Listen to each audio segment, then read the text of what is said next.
dans l'espace des livres et les plaisirs de Marc Page. Votre invitée est enseignante et historienne. Elle travaille sur l'histoire de la Révolution française et du XVIIIe siècle.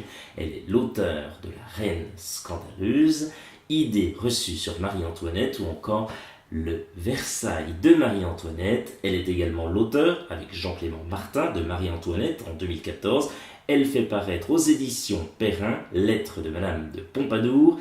Il s'agit de Cécile Berly. Elle vous présente son tout dernier ouvrage, Les femmes de Louis XV, aux éditions Perrin. On en profite pour saluer les éditions Perrin, qui sans eux, cette interview n'aurait pu se faire. Donc on les embrasse et on les en remercie. Cécile Berly, bonjour et bienvenue dans la chronique de Guillaume Sautet.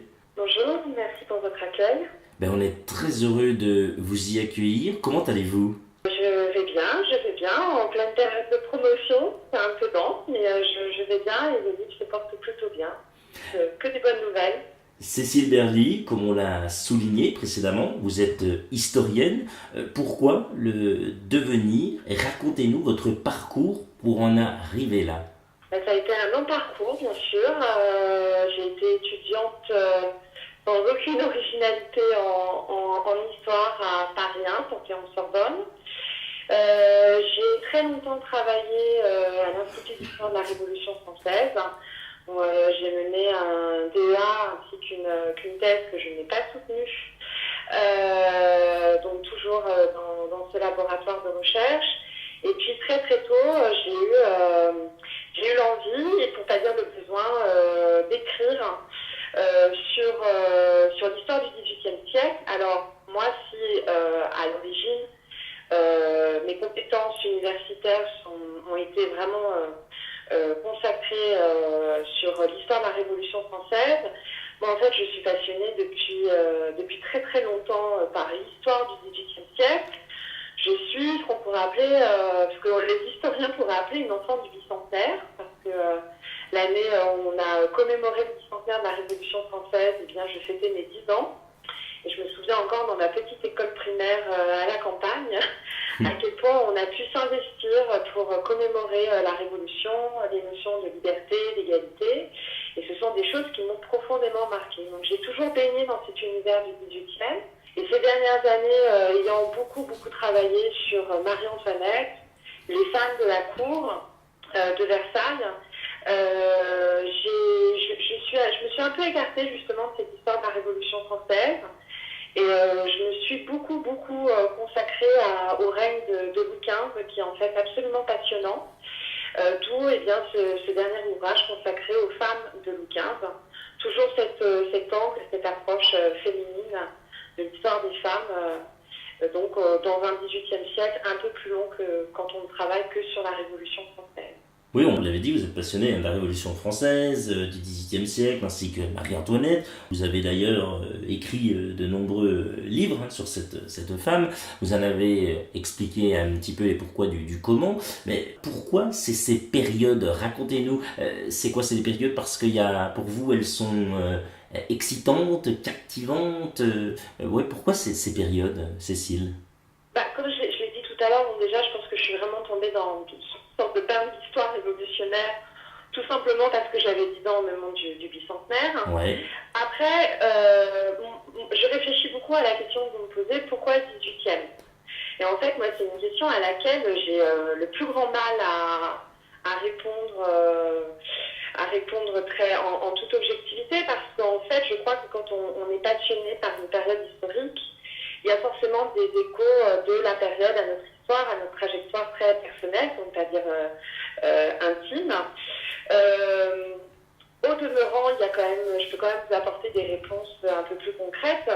Le 18e me fascine parce qu'il faut dire les choses, je n'ai rien perdu de ma fascination et en même temps de mon admiration qui est évidemment très nuancée sur ce 18e siècle. À la fois parce que c'est la naissance de notre modernité sur tous les plans, évidemment politique, culturel, social, économique aussi. Et puis, en même temps, je trouve qu'avec nos sensibilités d'hommes et de femmes nés au XXe siècle, vivant au XXIe siècle, c'est extrêmement difficile de le comprendre. C'est-à-dire qu'il y a un rapport au temps, il y a un rapport à la période historique où en même temps c'est pas très éloigné de notre époque et en même temps ce sont des sensibilités qui nous éloignent très très fortement de ce XVIIIe siècle.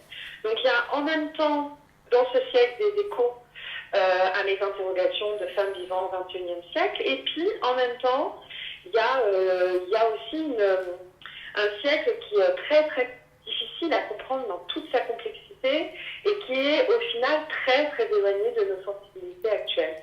Donc j'aime bien le paradoxe, en tout cas, que forme à mes yeux ce XVIIIe siècle. Cécile Berly, quand elle n'écrit pas ou n'enseigne pas, qu'est-ce qu'elle aime faire? Quelles sont ses passions ou autres? Ah, mes passions, eh bien, quand elle n'écrit pas ou quand elle ne lit pas du XVIIIe, et d'ailleurs je tiens à dire que je lis de moins en moins des choses sur le XVIIIe siècle, parce que je pense qu'il faut justement des aérations, des bulles qui m'éloignent du XVIIIe pour pouvoir beaucoup mieux y revenir et beaucoup mieux pouvoir le penser. Voilà, le penser avec des outils. Alors ça peut être des outils puisés dans l'histoire du XIXe, dans l'histoire du XXe. J'ai une autre grande passion sur l'histoire de l'art que j'essaye d'entretenir à côté de mes livres que je peux écrire sur le XVIIIe. Ces derniers mois, j'ai publié avec Jean-Jacques Charles, qui est lui-même chef d'orchestre et compositeur, deux livres d'histoire de l'art, deux petites histoires de l'art sur peindre la musique et l'art et la lettre, où on a pu mettre en perspective nos compétences avec l'histoire de l'art, avec ces œuvres d'art majeures qui nous font beaucoup rêver. Et puis sinon, quand on est une intellectuelle, malheureusement, je pense qu'on n'a pas forcément des occupations et des loisirs d'une grande originalité.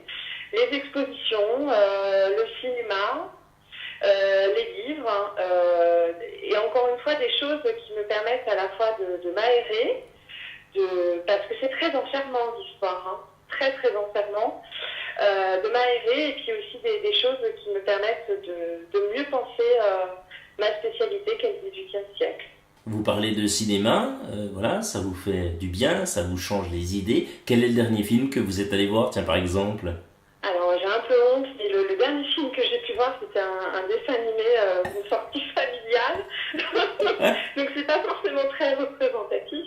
Par contre, la dernière exposition que j'ai vue, c'est Kutka, au Grand Palais, et ça, j'ai été saisie, j'ai été emportée par l'un des inventeurs, l'un des fondateurs de l'abstraction en peinture, et ça a été un grand moment. Ça m'a beaucoup fait rêver justement, et ça m'a un peu déconnecté de la promotion des femmes de Louis XV. C'était très très salutaire, comme j'ai pu voir aussi l'exposition consacrée à la femme peintre Mary Cassatt. C'était de très très jolis moments, de très belles expositions en plein Paris. Si l'on s'invite chez vous, qu'est-ce que l'on peut y retrouver dans votre bibliothèque? Beaucoup d'ouvrages sur le XVIIIe siècle. Il n'y a pas d'originalité du tout. Beaucoup d'ouvrages sur le XVIIIe. Assez peu de littérature contemporaine, je dois l'avouer, et énormément de livres d'art. Et d'ailleurs, je dois dire que quand j'ai envie de me faire plaisir, d'acheter un livre, ce sera en principe un livre d'histoire de l'art, un livre avec de belles reproductions. Ça, c'est vraiment, c'est très important dans notre espace de vie, ces livres d'art, oui, très très important.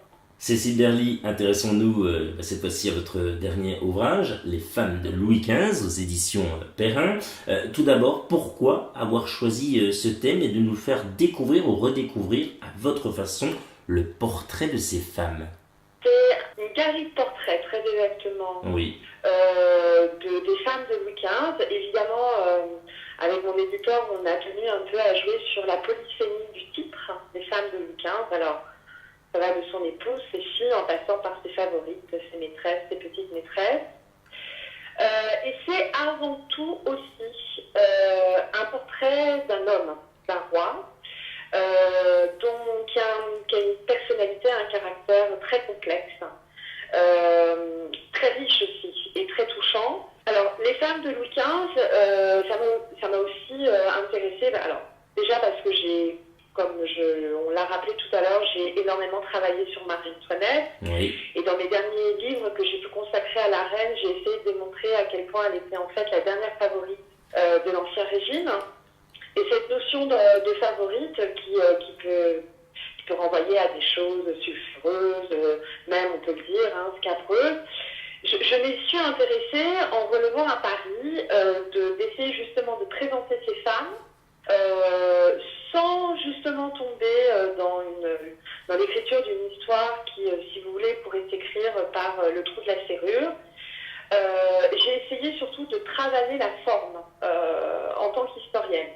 Alors évidemment, il y a eu énormément de recherches.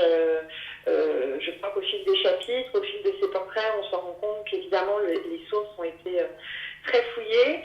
Mais je me suis dit que pour faire une telle histoire, et je crois que c'est profondément cette histoire-là qui m'intéresse, c'est de travailler sur la forme, c'est-à-dire de proposer au lecteur un moment agréable de lecture.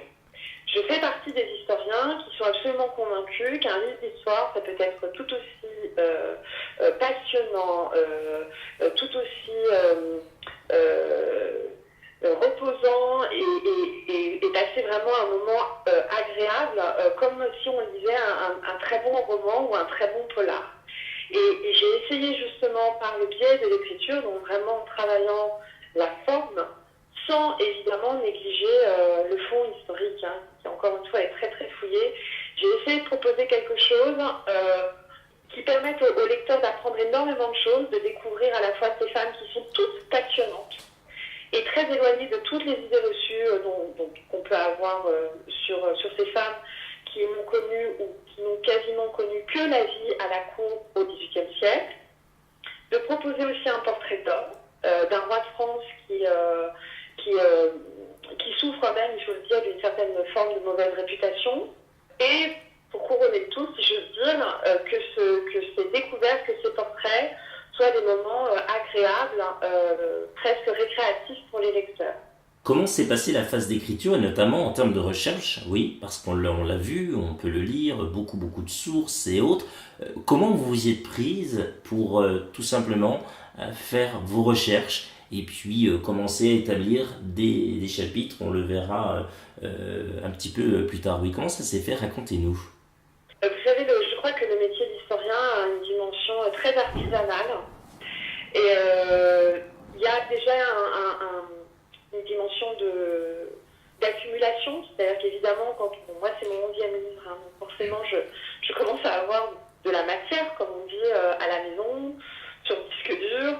Donc il y a beaucoup de choses, et avec Internet et toutes les sources que l'on peut trouver en ligne, c'est évidemment, on gagne énormément de temps, et quand on écrit un livre, le temps c'est un délai qui est évidemment très important à respecter. Donc j'ai énormément de choses à la maison. J'ai aussi, et ça fait vraiment partie de ma formation et de mes réflexes en termes de méthode de travail, toujours de croiser le plus de sources possible pour toujours avoir ce souci de démêler le vrai du faux.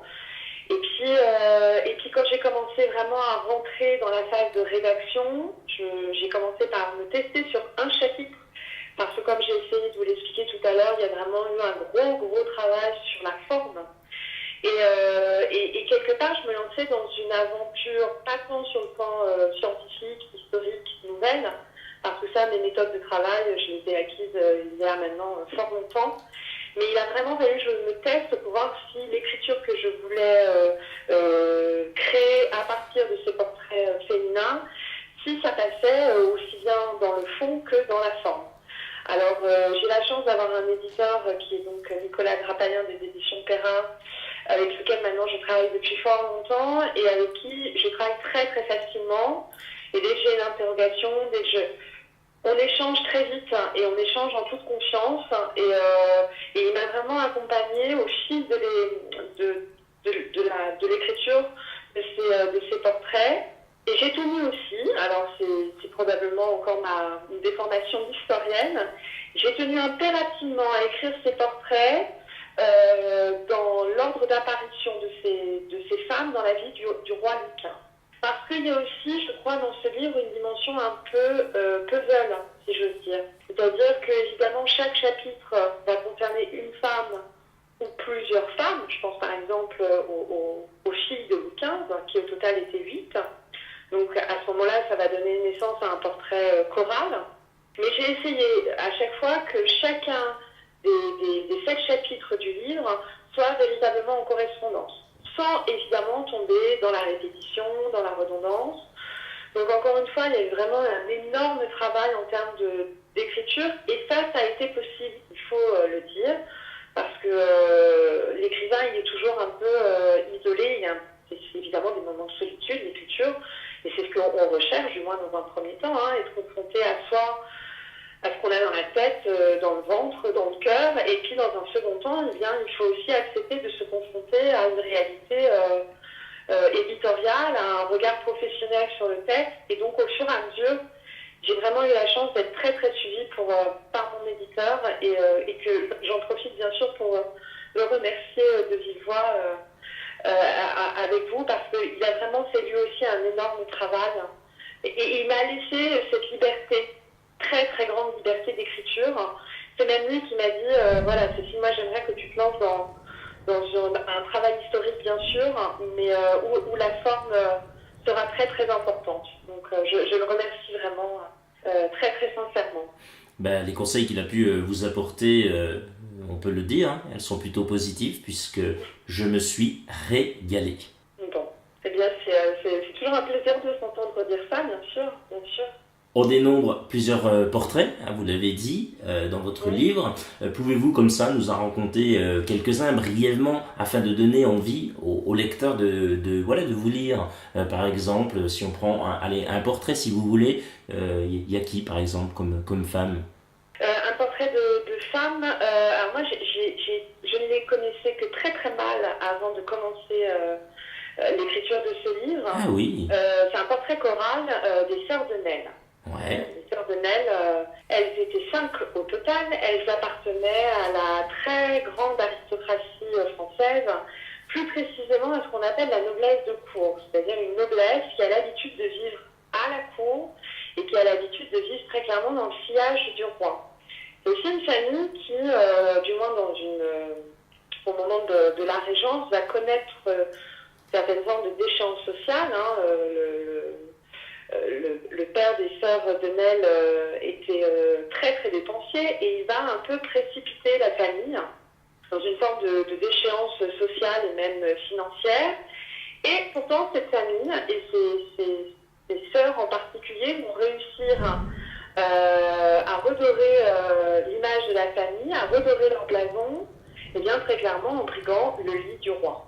Et pendant une décennie, ces femmes vont successivement occuper le lit du roi, en considérant très clairement que ce lit royal fait partie de leur privilège en tant que noblesse de peau, et elles vont obtenir absolument tout ce qu'une maîtresse, voire une favorite, peut obtenir de la part d'un royal amant. Alors, ça va être évidemment beaucoup de pensions, de titres honorifiques, de privilèges, et beaucoup d'argent. À tel point que très clairement les sœurs de Nesle, qui encore une fois vont à tour de rôle occuper le lit royal, seront durant leur règne entre guillemets les femmes les mieux habillées, les mieux parées, qui portent les plus beaux bijoux du royaume. Elles vont avoir une sorte d'hyperpuissance pendant une décennie à la cour de Versailles.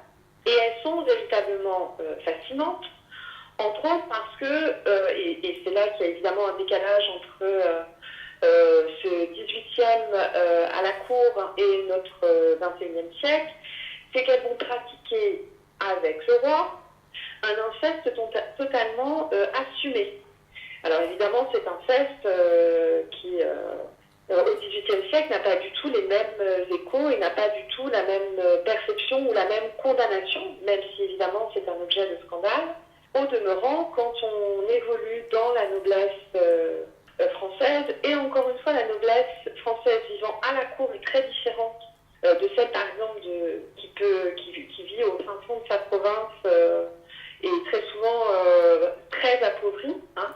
L'inceste est peut-être une forme de transgression totalement assumée, affichée. Hein. Et là, vraiment, elles incarnent le 18e dans tout ce qu'il y a de plus transgressif et dans tout ce qu'il y a évidemment aussi de plus sensuel, parce que c'est aussi quand même un siècle où l'érotisme, la sensualité, voire la pornographie, parce que la pornographie, telle que nous l'entendons, elle est véritablement née au cours du XVIIIe siècle. Ces sœurs de Nesle vont incarner toutes ces problématiques, tous ces thèmes. Et il faut dire les choses, hein, quand on les étudie de près, elles sont absolument fascinantes. Hein, et elles vont révéler chez le roi des choses absolument que lui-même ne pouvait pas imaginer en raison de son caractère, en raison de la fidélité qu'il a affichée pendant des années auprès de son épouse Marie Leviska. Quelque part, ce sont ces femmes-là qui vont le révéler à lui-même. Cécile Berly, pouvez-vous nous lire un passage de votre ouvrage pour donner envie au lecteur de vous lire? Bien sûr, et alors justement, je vais vous lire un court extrait qui est un portrait très iconoclaste, quand on parle de maîtresse ou de favorite royale, de l'une des sœurs de Nesle, qui a été la deuxième à occuper le lit du roi. C'est Pauline Félicité de Malines. Alors je vais vous lire un court extrait de ce chapitre avec plaisir. Pauline Félicité de Malines, née en août 1712, est quant à elle d'une laideur repoussante. Laide à susciter de la crainte, à faire peur. Une laideur animale. Aux mémorialistes sous la vie, Hortense Félicité de Mailly, la marquise de Flavacourt qui ne meurt qu'en 1799, a laissé de ses heures des témoignages accablants. À l'égard de Pauline Félicité, la future marquise de Vintimille, les propos sont crus, violents. Elle avait la figure d'un grenadier, le col d'une grue, une odeur de singe. Un poisson très allongé, à tel point que le corps, effilé en avant et vers l'arrière, se termine en queue de rat. Un oiseau dont la particularité est la longueur du cou. Le singe, appartenant à la famille des hominidés, reconnu pour sa grande intelligence, mais avant tout exotique et clownesque au XVIIIe siècle. Une odeur de singe, une odeur forte, nauséabonde, qui pue. Une odeur à ce point tenace qu'elle collera au nom et à la réputation épouvantable de la maîtresse royale. Quand son odeur n'est pas comparée à celle du macaque, elle renvoie à celle de sa propre transpiration, de sa sueur. D'elle émanent de fortes sudations, insupportables à sentir, à respirer. Son mari, le marquis de Vintimille, qui la déteste, ce qu'elle lui rend fort bien, l'accable dans le monde en répétant à l'envi qu'elle est un diable, auquel on prête une odeur, mauvaise bien entendu, dans le corps d'un bouc. D'ailleurs, il la surnomme mon petit bouc.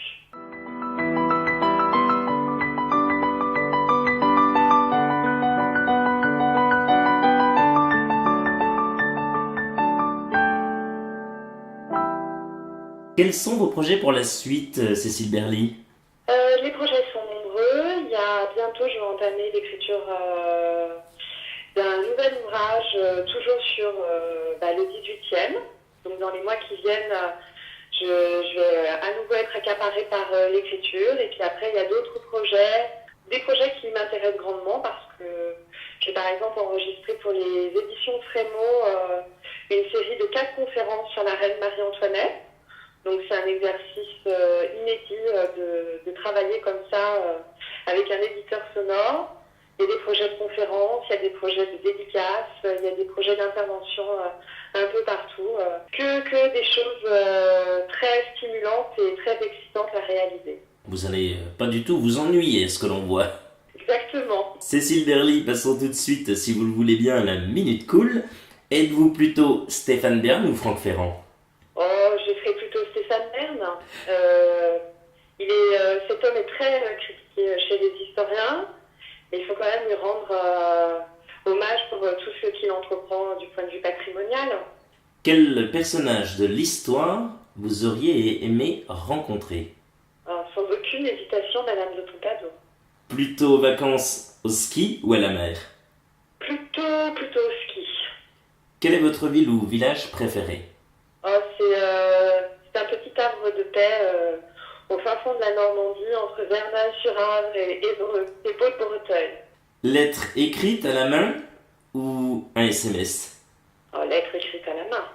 Charcuterie ou fromage? Fromage. Cécile Berly, si vous aviez un rêve, ce serait? Continuer à écrire, à penser le XVIIIe siècle, toujours. Cécile Berly, rappelons que vous êtes l'auteur de ce très bel ouvrage, Les femmes de Louis XV, aux éditions Perrin, qui on remercie une nouvelle fois. Merci d'avoir accepté l'invitation de la chronique de Guillaume Sautet. Merci à vous. Toute l'équipe de l'Espace des Livres et les plaisirs de Marque-Page vous remercie comme toujours de votre écoute et de votre fidélité qui nous touche énormément. Rendez-vous très prochainement pour un nouveau numéro et de nouvelles aventures littéraires. On espère que vous avez passé un bon moment en notre compagnie. Comme toujours, prenez soin de vous. Excellente lecture à tous. Salut!